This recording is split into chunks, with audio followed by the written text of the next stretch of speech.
Thank you. Good afternoon, everyone. Thanks very much for this invitation. And I will be standing on existing protocol and will try to make it as short as possible. But this is a very important meeting. I would say why I'm very proud to attend this meeting today. But first of all, I would like to congratulate the Ghana Journalists Association as they recently celebrated their 75th anniversary, which is quite an achievement a few weeks ago. I would like to highlight as well the fact that the European Union, as you know, championed media freedom globally.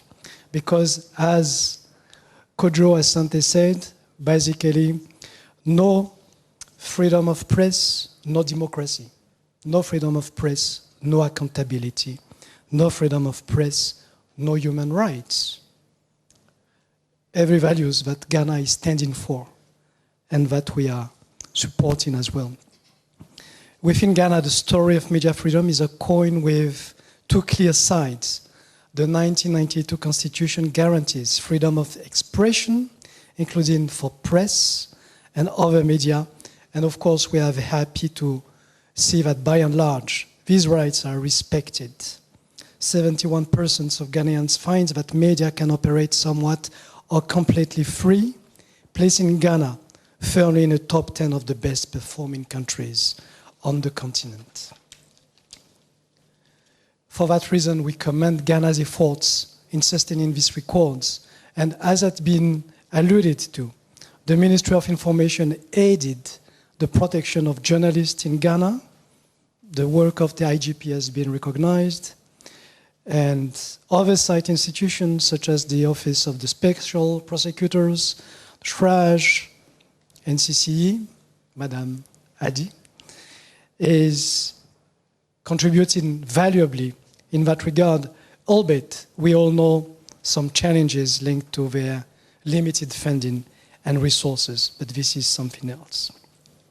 Let me highlight the two key messages I want to pass on. Of course, we know and we have regretted the fact that Ghana has slipped under the World Press Freedom Index. But despite these challenges, the fact that we are having this gathering represents an important event and step as we are in Ghana addressing some of these challenges, or at least put them on the table. Having been posted in many African countries, I'm not sure that this meeting could have taken place with such openness in many other places in Africa. And for that, I would like to mention that Ghana stands out and the European Union stands by Ghana to uphold press freedom. But around the world, journalists seem less and less protected. It's not only in Ghana. In Europe as well, this is not strange to this trend. Increasingly, the credibility of journalists is questioned and attacked. The freedom to do their job is infringed upon. I would like to mention, I would say, new challenges, such as disinformation and misinformation, new challenges of our times in Europe. In Africa, the intentional manipulation of information flows and of public opinions is threatening stability of our states and the cohesion of our society, not to mention the robustness of democracy. On 7th of May 2024, the European Union has adopted the European Media Freedom Act, precisely to support editorial independence and media pluralism. We adopted as well the Digital Service Act to protect fundamental values of our democratic system in the digital platforms and space, which is a very difficult one to regulate. The European Union stands ready to advance media freedom and counter disinformation within Ghana as well. We support the civil society, including the promotion of press freedom and investigative journalism, together with our member states, Denmark, of course. We soon launch a disinformation campaign in Ghana to educate citizens on the effect and the many faces of disinformation.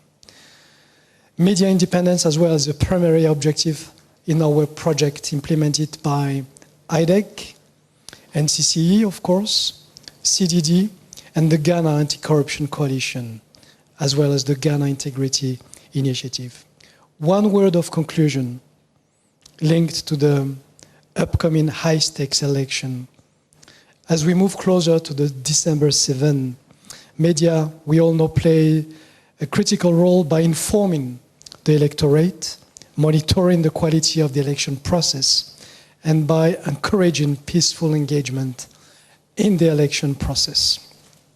But the media also has a responsibility by respecting the prerogative of the Election Commission in announcing the final election results and by avoiding any incendiary speech.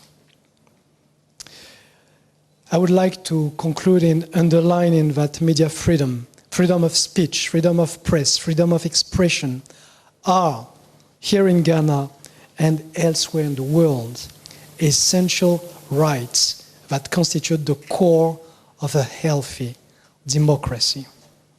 Once again, the European Union stands with Ghana, shoulder to shoulder, with the journalists, with the civil society, with the state and agencies and commissions in charge of upholding that and defending those rights here and around the world. Thank you very much.